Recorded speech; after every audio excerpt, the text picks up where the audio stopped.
એક મહિલા સંમેલન સુરેન્દ્રનગર શહેરમાં ખૂબ મોટી સંખ્યામાં બહેનો અહીંયા હાજર રહી છે, કારણ કે બહેનોમાં એક રોષ છે કે જે કોંગ્રેસ અને વિરોધ પક્ષના લોકોએ જે સંસદમાં બિલ પસાર થવા નથી દીધું, એના માટે અહીંયા મહિલાઓ પણ એમની રજૂઆતો પણ મારા જોડે કરી છે ને દરેક મહિલાઓમાં ખૂબ આક્રોશ પણ રહ્યો છે.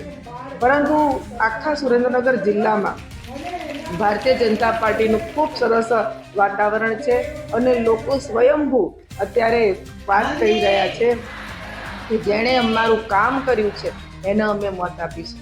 હું શહેરી વિકાસ મંત્રી છું અને આ વિસ્તારની પ્રભારી મંત્રી છું, માટે મને ખબર છે કે સરકારે સુરેન્દ્રનગરને 850 કરોડ રૂપિયાની ગ્રાન્ટ પણ આપી છે.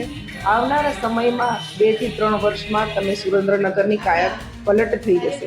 એટલા નમસ્કાર, મારું નામ રેખા રાવલ, જિલ્લા ભાજપ જિલ્લા મોરચા પ્રમુખ છે.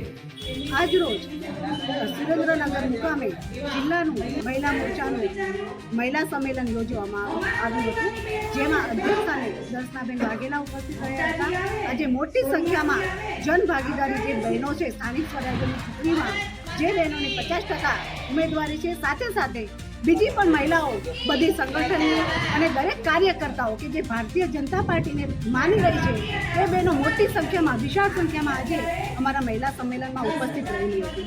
સાથે મહિલાઓ એ પણ કહ્યું છે કે જે ભારતીય જનતા પાર્ટી નરેન્દ્રભાઈ મોદીની સરકાર જે 33% બહેનો માટે અનામત વિધાનસભામાં અને લોકસભામાં લાવવાની હતી, પરંતુ જે વિરોધ પક્ષના નેતાઓએ અને વિરોધ પક્ષે જે વિરોધ કરી અને મહિલા વિરોધનું જે કૃત્ય કર્યું છે એ માટે આજે બહેનોમાં એટલો બધો રોષ હતો અને બહેનોએ કહે છે કે આવનારી સ્થાનિક સ્વરાજ્યની ચૂંટણીમાં અમે કચકચાવીને મતદાન કરીશું અને ભારતીય જનતા પાર્ટીને ભવ્ય વિજય અપાઈશું.